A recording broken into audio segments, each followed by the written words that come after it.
Welcome to Thrive Radio. I'm your host, Amy Montgomery, entrepreneur and digital marketing agency owner. Today, my guest is Susan Solomon. She's an executive coach for women in tech and the men that they work with.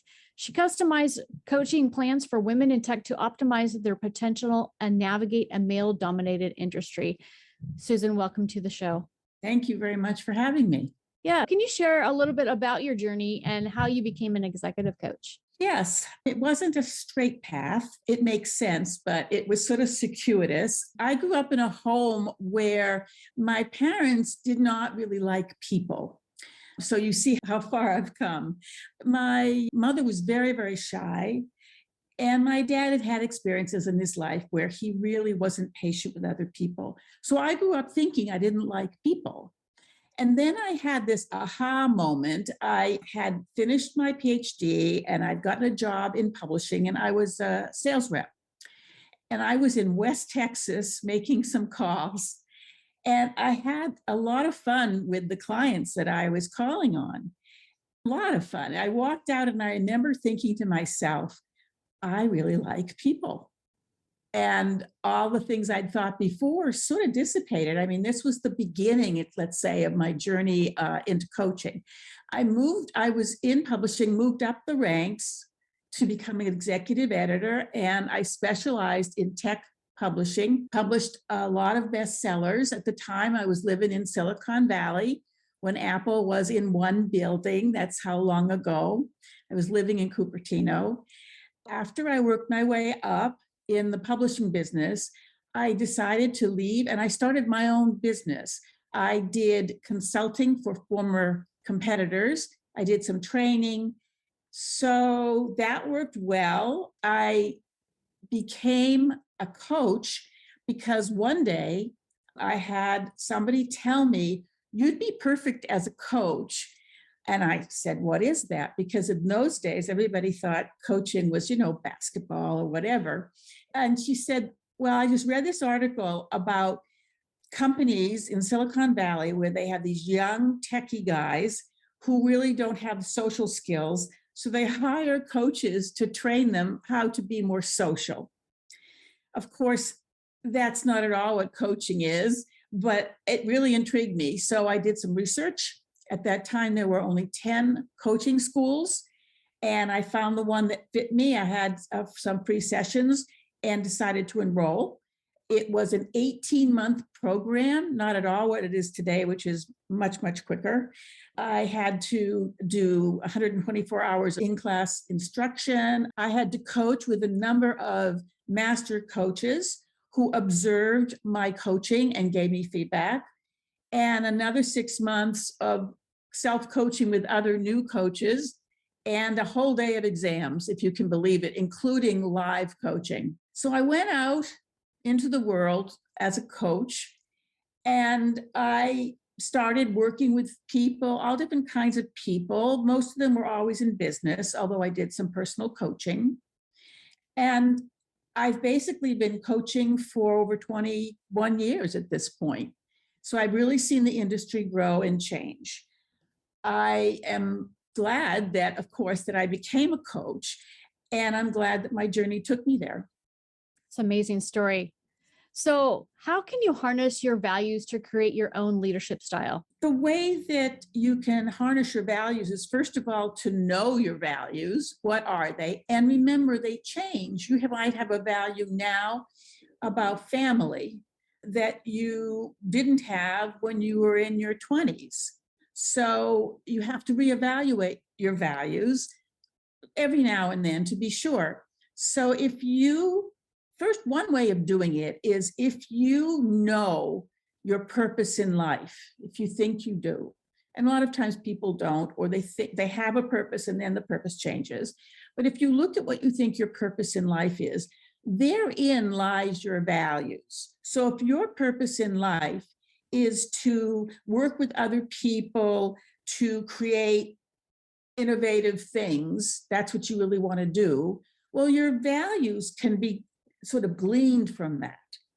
You cherish interaction. You cherish sharing ideas with people, things like that.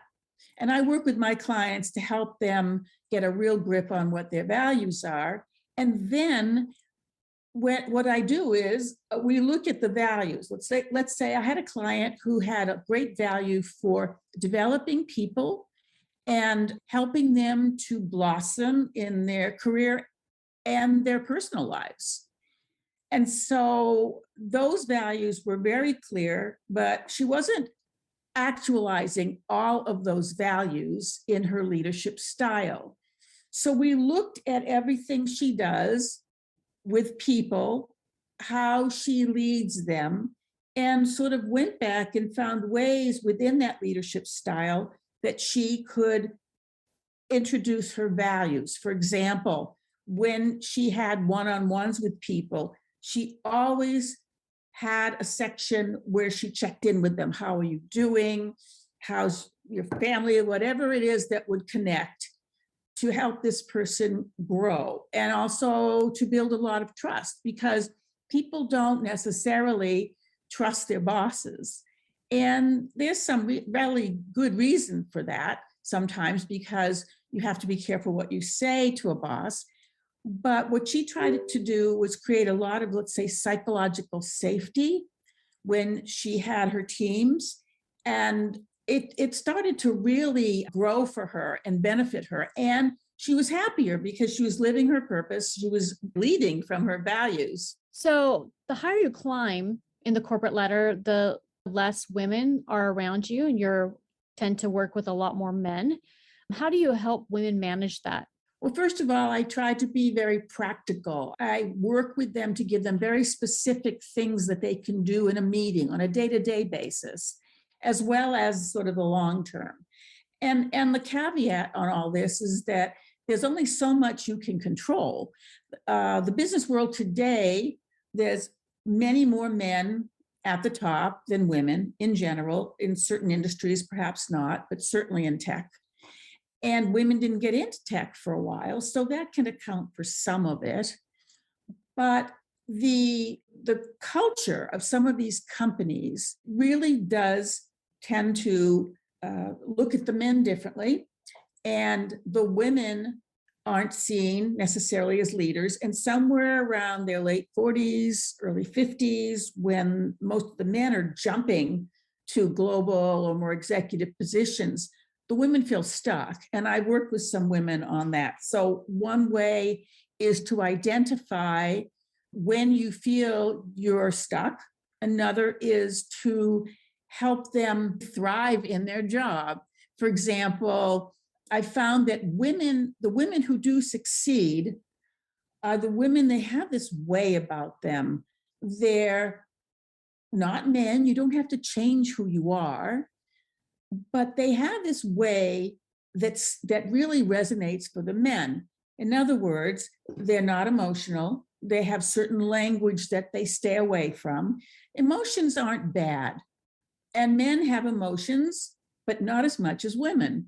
So you have to speak the language that they will relate to, such as facts. What's the data? So an example, I had a client who goes to these meetings and she's the only woman in the room, and the guys are talking about things, and she knows that some of the things they're talking about, she's done her research. She knows that this is not a good idea. So instead of maybe getting emotional inside, she has to manage her mindset and maybe say something like, John, that's a really interesting idea that you have. In other words, she knows it's not based on fact. Tell me, I'd love to see the data on that. So it pulls her back into the fact language that men tend to talk about. She keeps her emotions in check. So these women have a certain way about them that's solid. It's still feminine, but it is without the emotion. I'm not saying it's bad. I'm just saying there's a time and place. And since the culture in business is the way it is today, this is something women have to think about. So to have them move ahead and not get stuck, move up the ladder, they have to learn certain skills, certain mindsets, and discipline themselves so that they will be seen as not so much a woman, but a valuable member of the team. So, what are some of the top mistakes you see women make when they're navigating the male dominated industry? Well, there's a lot of them. And I think the women listening and even the men listening will recognize some of these. In fact, one of them is apologizing. If you notice women, they'll say, "Oh, I'm sorry to interrupt." A man's not going to say that. A man's going to say, "Excuse me," and then start talking. I had a client this past week who's a male client who's really good with his women reports. And I told him this because I'm trying to help him manage the women better and understand the way they think. And he said, "Oh, yeah, you're right. This particular woman, she came in and she said, 'Oh, I'm so sorry to interrupt. Do you have a minute?' Where a man would come in and say, 'Hey, need a minute.'" And so women are used to doing this. I think it comes from the role that we play, the way we've been dominated for centuries. And so I always tell my clients, sorry is not a word in your vocabulary. It has to go away.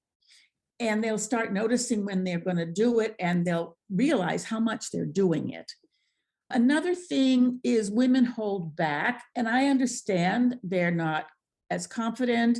They're in a room where it's all men, and they have to start to look at what they say and how they contribute. And different women respond differently to how they're going to speak up. But the critical thing, talk about moving up, is to be heard, and to be heard in a way that's valued. And it's hard to just say to someone, "Well, just be confident and speak up." I just hate that when people say that.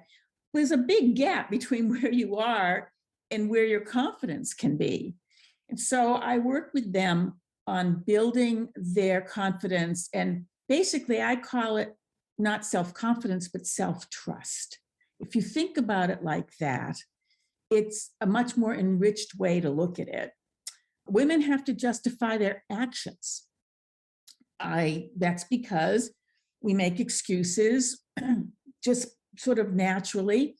We feel that we have to because men have made us, in a way, made us feel that we have to justify our actions.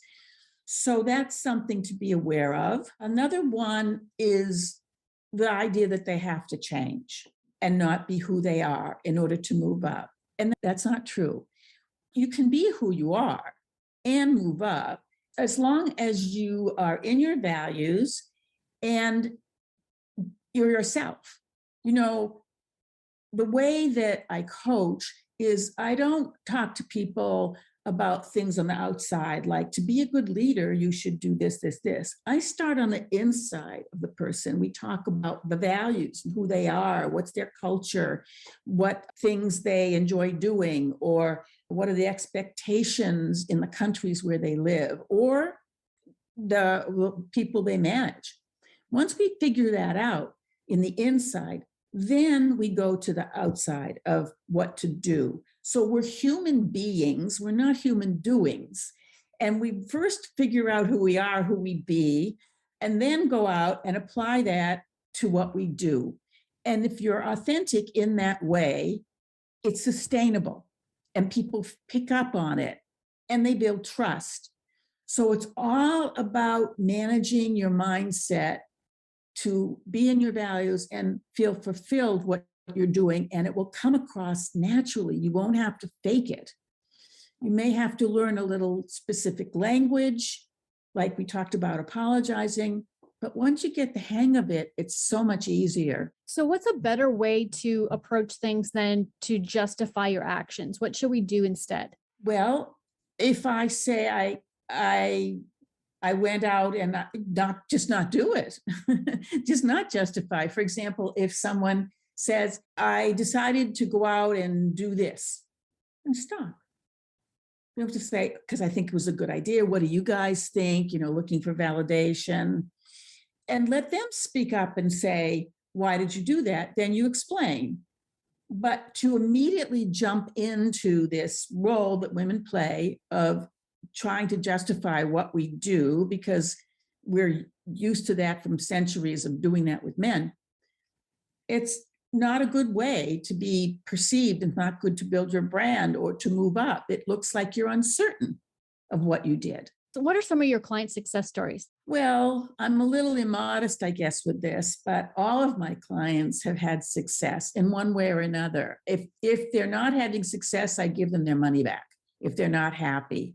So the clients that I have or who re-up or who refer me want to do this, and they apply themselves and we work together to create their success. So for example, I have one client who was working in Paris.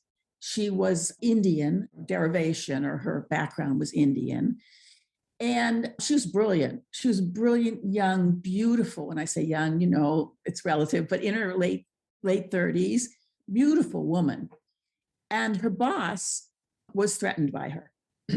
And of course, in the culture that she happened to be working in, which was Amazon, you have to have your boss's sort of endorsement to move up. And so she was trying to figure out how she could do that, because he was very threatened. And she was at the same level. They give them levels at Amazon, and they were at the same level, and she was gunning for a level up. So we thought about different ways, but one day we talked about the fact that she met this man who was not just her skip level, but who was one level above that. She happened to meet him and talk with him briefly after a meeting. So we decided that she was going to use that as a way to try to have 30 minutes of his time and go in and not so much ask him for what she wants, because these people at the higher level, they're asked for things all the time, money, favors, whatever it is.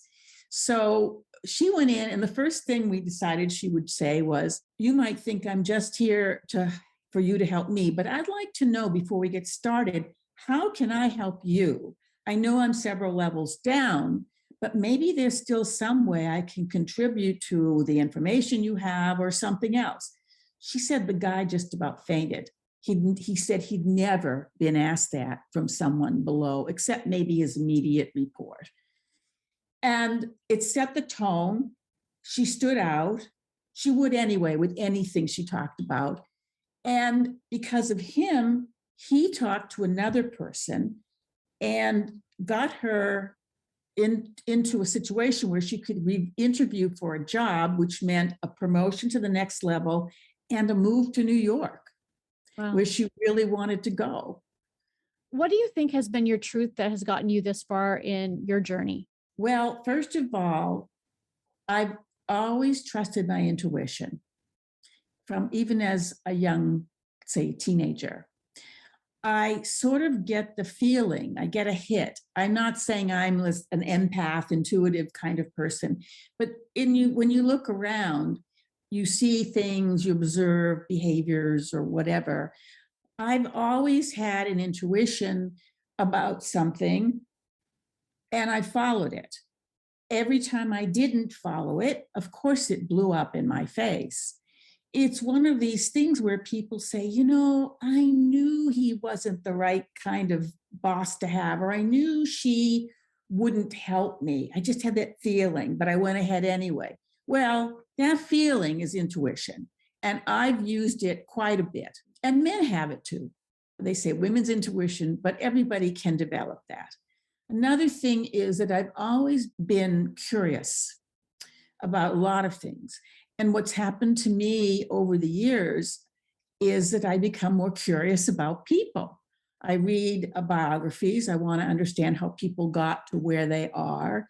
And I also a curiosity about why people think a different way, how you can work with a person who sees life just so differently and still respect each other's, sometimes that doesn't happen, but at least I can always say, well, we just disagree, and that's okay. And I think the last thing is adventure. I didn't realize this until several years ago. I left my home, and I went to a women's college, several states away, not too adventurous. When I graduated, I moved to New York City, didn't know anybody, had a job. And my father was from Brooklyn and sort of said to me, why do you want to live in that jungle? Well, to me, I thought it was an adventure. After a while of working there, I decided to go to grad school. And I went to a university in England. I just picked up and left. Then I moved back into publishing. I was assigned a territory in Austin, Texas. So I went. Then I had an opportunity to get promoted. I chose the California opening. And then, I have picked up and just left for Europe 2 other times. And I've lived in Europe in 3 countries. So for me, adventure, it's always the next thing that might come along that interests me. And I've kept a lot of intuition and adventure and curiosity in my life. And that's probably what's gotten me to where I am. I love that. So, is there any piece of advice that you would give yourself when you first started out? Well, I think the things that I just said, that to keep those in mind and to live by them is one thing. It's not to say I didn't make any mistakes. I think what I wasn't prepared for was that I would meet some amazing people through my journey as a coach and through life. But one of the things that I wasn't prepared for is that how many of those people lack confidence. And they, in various ways, and you wonder if you should have done something differently, or you're afraid to do XYZ. So if you really work with people, and I'm talking about senior level people who still have a lack of confidence in certain situations, it holds them back. And that surprised me. And that's where I work. Ultimately, with the people I work with, it's all about confidence in how you speak or how you act or whatever. It comes from inside. And I guess you could call me a confidence coach in a way, but I'm also a transformational coach, because for me, the beauty of what I do is to watch people transform, not because I worked with them, but because you see that transformation from, let's say, the first session to the 5th session to the 10th session, and you see them grow. And I've grown a lot in my life, given my family background.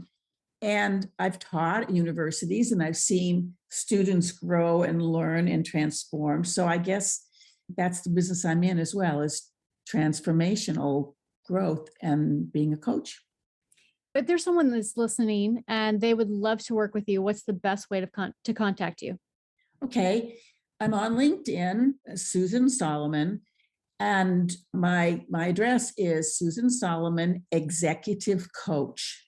That's how you can find me there.